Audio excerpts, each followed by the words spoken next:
Hi, welcome to the bathtub. This is the old masturbator and the old masturbator's dog, Lucky, and that's Dodo. Dodo hasn't been coming out lately because she's doing what's it called? She's molting, so she's shy.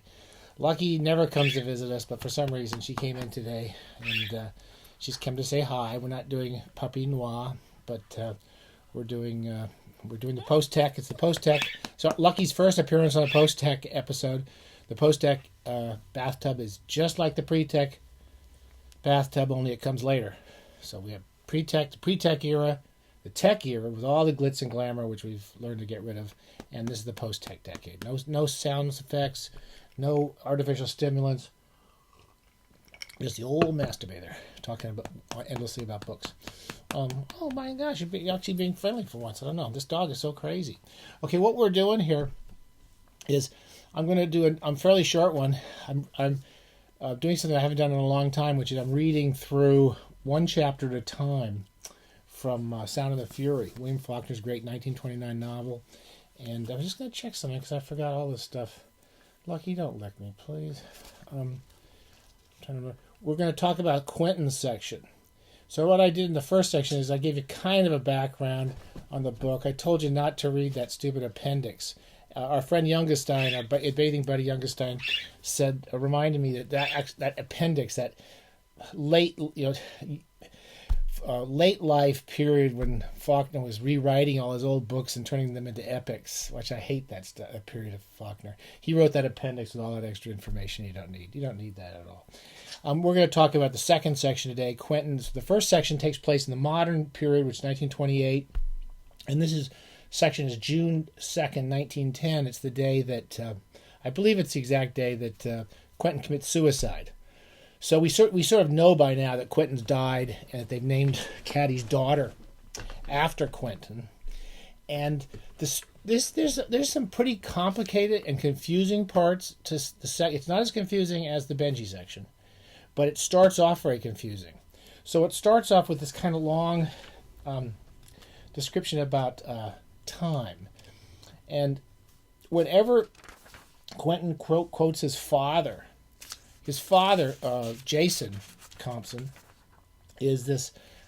He was a kind of a drunk who's financially kind of ruined the family, and Quentin has inherited a lot of his intellectualizing of the world from his father. And there's a lot of talks in here about the stopwatch, the grandfather's stopwatch. And the first few pages is just Quentin getting ready to go off on this long day. He's at Harvard now. He's in Cambridge. He's going to school at Harvard. He has a bunch of Southern buddies named Shreve and Spode. Shreve and Spode will come into it and go out of it. And he breaks his grandfather's watch at the beginning, I believe. I'm sorry, I really forget everything. The reason I'm doing this one chapter at a time, I forget. Literally the next day I read something, I forget it. And so it starts off with Quentin thinking about time and trying to stop time. And he's looking for a way of telling what time. He takes the watch into some watch repair guy. And then he spends a bit of time wondering how he can find out when a certain time appears. He's trying to find a church bell or a clock that he can hear to know when it's a certain time. I'm not entirely certain why he's looking for the specific time when he's going to kill himself. I think, and you're probably correct me, and I'm probably wrong. I think Caddy, his sister, is getting married that day. I'm not sure because I don't think they said it this time, and I refuse to look at any of those summaries. But I think his sister's getting married. It's the same year his sister gets married. So Caddy has basically been sleeping around with everybody in town, and she's particularly enamored of a guy named Dalton Ames who shows up in this chapter. And Dalton Ames is probably the one who gets her pregnant. And then in order to save her honor or whatever it is, the family arranges a marriage between her and Herschel. I forget his name, Herschel somebody. And he's supposed to marry her. And he promises to give Jason a job. This comes out of this chapter. He promises to give him a job. And then it all falls apart. Obviously, the guy who's going to marry her finds out she's pregnant or something, and she takes off. I don't know exactly what happens. But the entire action of this chapter is going to be interspersed, just like the Benji, with little flashbacks and little flash arounds to different parts of Quentin's life. So you have time flashes, and then you're going to have one other thing that happens in As I Lay Dying. Let me find your section of that, because this is the other second thing that'll confuse you a little bit. Is like, you remember Darl in As I Lay Dying? He sometimes connects to his mother while she's dying. It's clearly some sort of a psychic trip that Darl takes into his mother's mind when she's dying, and he's away with Jewel doing something to make money. And there's a similar thing that happens in here with Quentin, where he actually hears his mother's voice and delivers his mother's voice about how important his mother is, how much his mother loves Jason. She can't stand the rest of the family, but she really loves Jason. And she says on this, I won't give you the page number because I have a weird edition, but here's how Quentin envisions his mother thinking. What have I done to have been given children like these? Benjamin was punishment enough, and now for her to have no more regard for her own mother, I've suffered for her, dreamed and planned and sacrificed. I went down into the valley, yet never since she opened her eyes has she given me one unselfish thought. At times I look at her, I wonder if she can be my child except Jason. He has never given me one moment's sorrow since I first held him in my arms. I knew then that he was to be my joy and my salvation. I thought that Benjamin was punishment enough for any sins I have committed. I thought he was my punishment for putting aside my pride and marrying a man who held himself above me. I don't complain. Whenever there's a woman saying she doesn't complain and she's mistreated, it's always the mother. And her last name is Bascom, and she keeps saying that Jason is a Bascom. He's not a Compson. And that kind of comes out of that. So that's a slightly confusing passage, but I think you just got to be ready for it to come in about 15, 20 pages into it, that we go into the mother's thoughts, and the mother is talking about how much Jason is such a great guy. In the next chapter, you see what a great guy Jason is, this total bastard. So that is the most confusing part of the first 20 pages. And if you can get through that and get through that one little slip, I think it's not as difficult. Then we have a kind of a day in the life of really, really well-written day in the life of Quentin as he's going through, thinking about time, thinking about this clock, thinking about stopping time, which is the reason he breaks the watch, and he's preparing to basically jump off a bridge. He's buying weights and stuff so he can jump off this bridge. In the course of his trip, he meets a little girl in a baker's shop. And most of this you won't have trouble following. So as soon as he's in a baker's shop, he meets this little girl, and she finds these raisin buns or something, or certain types of buns, and a loaf of bread that she wants to buy at the baker's. And I don't think she has any money. I can't remember. But basically Quentin buys her some treats. And when he leaves the baker's, this little girl starts following him all over the place. And she's following him all over. He meets some boys who were fishing.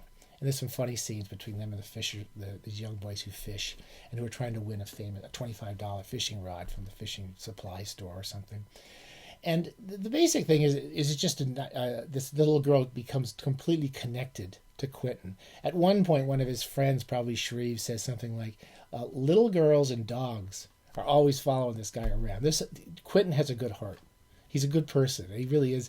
He's torn about this. He's got this recurring obsession that he's committed incest with Caddy. There's no sign that they've ever had sex, but there are some flashbacks which come late in this long. These are all about 100-page chapters, like 100-page chapters. So like 2/3 of the way into it, we have a couple of flashbacks where Quentin remembers saying to Caddy, "How many of these men have you slept with?" And she says, "I liked them." And he says, "Haven't you slept with a lot of women?" And he pauses. He says, "Oh, yeah, sure, lots of them." And he's never slept with anybody. There's a lot of little recurring discussions and memories of discussions with the father saying virginity doesn't mean anything to women. It's some obsession of men's, this notion of virginity. And so so we have these little slippages. We move around. We have a couple of flashbacks where at one point Quentin remembers seeing this Dalton Ames. We're pretty sure it's Dalton Ames. He's one of the men that Caddy's been seeing, and he says something to him, and Dalton Ames says something to him like, "All women are bitches, all women are bitches," and Quentin hits him. He's like some really scrawny kid. He hits him, doesn't do very successful with it, and Dalton Ames busts him up and threatens him with a gun. So anyway, that's some of the little background stories. The little girl will not stop following Quentin in the modern period. It's 1910, the day of his death, and she follows him around. And eventually, he's trying to get rid of her and leave her somewhere. And eventually, some Italian man comes at her. We don't know if it's the father or the brother or whatever, but he calls the police and chases after Quentin because they think he's kidnapped this little girl. So the notion that Quentin is this kind of pure soul, who's always who's always attributed these dark motives like incest or molesting children, and they come after him. And this Italian kid, I think the Italian kid punches him too. He's usually on the wrong end of all these things. And the cop arrests them and takes them in, and he meets his friends again. And all of that's pretty much easy to follow. You won't have trouble with most of that. So he follows them, and then they go off with Shreve and Spode or whatever. And the only other thing I would say is that near the end of the chapter is it's probably one of the only parts of the book I always remember I don't like. And that is just while he's preparing, he finally gets everything settled down. He sends his friends off to wherever they're going. He gets back to his room, and he gets all his stuff ready to go kill himself. And there is a long, maybe 3 or 4 page stream of consciousness of him listening to the clock and remembering all the things that happened to him. And I kind of lose that passage. There's 2 or 3 passages just near the end, when and the actual conclusion of the chapters, I kind of lost steam for me. So that's the only part of the book I remember kind of getting a little befuddled by. It's not like the conclusion of the Benji chapter where you have this, this real realization of what's happened to this boy and why he's lost so much and why they're hunting for balls all over the place. So I know you may decide differently. It's a beautiful section, like the whole book, and it's very narrative, and it does have a lot of flashbacks. But I think it's not the flashbacks that confuse me so much as when he goes into the mother's head. So that might throw you a bit. Again, remember, it's 1910, so this is before Quentin the girl's born. It's before Caddy's run away. It's before all these things have happened to the family.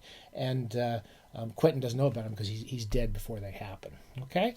All right, and that's chapter 2 of a wonderful, wonderful novel. And the next one we'll do Jason. And we might do 2 chapters on the next one. But definitely try. Don't